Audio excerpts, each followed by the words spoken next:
గోదావరి జిల్లాలో విషాద ఛాయలు అలుముకున్నాయి. సరదా కోసం స్నానానికి వెళ్లిన వారు మృతదేహాలుగా మారిపోయిన పరిస్థితి నెలకొంది. అంబేద్కర్ కోనసీమ జిల్లాకు సంబంధించి కొత్తపేట నియోజకవర్గం పరిధిలో గల బొబ్బర్లంక వద్ద గోదావరి నదిలో నలుగురు విద్యార్థులు స్నానానికి శనివారం సాయంత్రం దిగారు. వీరు నలుగురు కూడా గల్లంతైన పరిస్థితి నెలకొంది. ఒకరు స్థానికులను కాపాడగా ముగ్గురు పూర్తిగా అడ్రస్ లేని పరిస్థితి నెలకొంది. దీంతో ఆదివారం మధ్యాహ్నానికి మరొక ఇద్దరి మృతదేహాలు లభ్యమైంది. మరొకరు మృతదేహం కోసం పోలీసులు అధికారులు గాలింపు చర్యలు చేపడతారు. వివరాల్లోకి వెళ్తే ఈ రాజమండ్రి జాంపేటకి చెందిన మహమ్మద్ అర్ఫాద్, అదేవిధంగా షేక్ బిలోల్, అదేవిధంగా షేక్ సుల్తాన్, ముసుని, మణికంఠ మొత్తం నలుగురు విద్యార్థులు సరదాగా గడపడానికి బొబ్బర్లంక వద్ద ఉన్న గోదావరి ప్రాంతానికి చేరుకున్నారు. అదే సమయంలో నీటిలోతున అంచనా వేయలేని పరిస్థితులు నెలకొంటాయి. అయితే నలుగురు కూడా గల్లంతైన పరిస్థితి నెలకొంది. అదృష్టవశాత్తు ఒకరు ప్రాణాలతో బయటకు రాగా ముగ్గురు పరిస్థితి అగమ్యగోచరంగా మారింది. ఇద్దరు మృతదేహాలు లభ్యమయ్యాయి.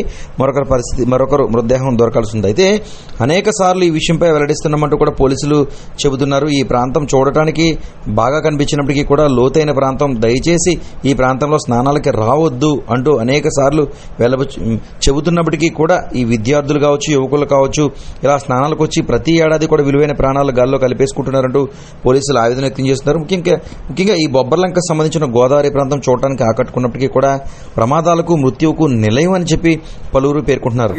నమస్కారం అండి, నేను ఆత్రేయపురం సబ్ ఇన్స్పెక్టర్. మీ అందరికీ తెలుసు, ఈరోజు మన ఆత్రేయపురం మండలం పిచ్చుకలంక, హ్యామ్లెట్ ఆఫ్ బొబ్బర్లంక గ్రామ పరిధిలో గల ధవళేశ్వరం బ్యారేజ్ మీద స్నానానికి దిగి ఒక ముగ్గురు మనుషులు మునిగిపోవడం జరిగింది. దాని మీద గాలింపు చర్యలు చేస్తున్నాము. అయితే మీరు ప్రతి సంవత్సరం కూడా ఇదే విధంగా ధవళేశ్వరం బ్యారేజ్ వద్ద సరదాగా మీరు స్నానం చేద్దామని వచ్చి అక్కడ మునిగి చనిపోవడం జరుగుతుంది. మేము పదే పదే హెచ్చరిస్తున్నా కూడా మీరు అక్కడికి రావడం జరుగుతుంది. మీరు సరదా కోసం వస్తున్నారు, కానీ ఆ సరదా మీ ప్రాణాలు తీసుకునే పరిస్థితి ఏర్పడుతుంది. మీరు దీనివల్ల మీతో పాటు మీ కుటుంబ సభ్యులందరూ కూడా చాలా ఇబ్బందులకు గురవుతున్నారు. మేము అయినప్పటికీ కూడా ఈ సంవత్సరమే మా అంబేద్కర్ కోనసీమ జిల్లా ఎస్పీ గారి ఆదేశాలపై, కొత్తపేట డిఎస్పీ గారి ఆదేశాలపై మా రావులపాలెం రూరల్ సిఐ గారు, మేము ధవళేశ్వరం సిఐ గారు, మేమందరం కలిసి అక్కడ మీరందరూ అక్కడ రాకూడదు, గుంటలు ఉన్నాయని చెప్పేసి మేము పదే పదే ఫ్లెక్సీలు పెట్టడం జరుగుతుంది.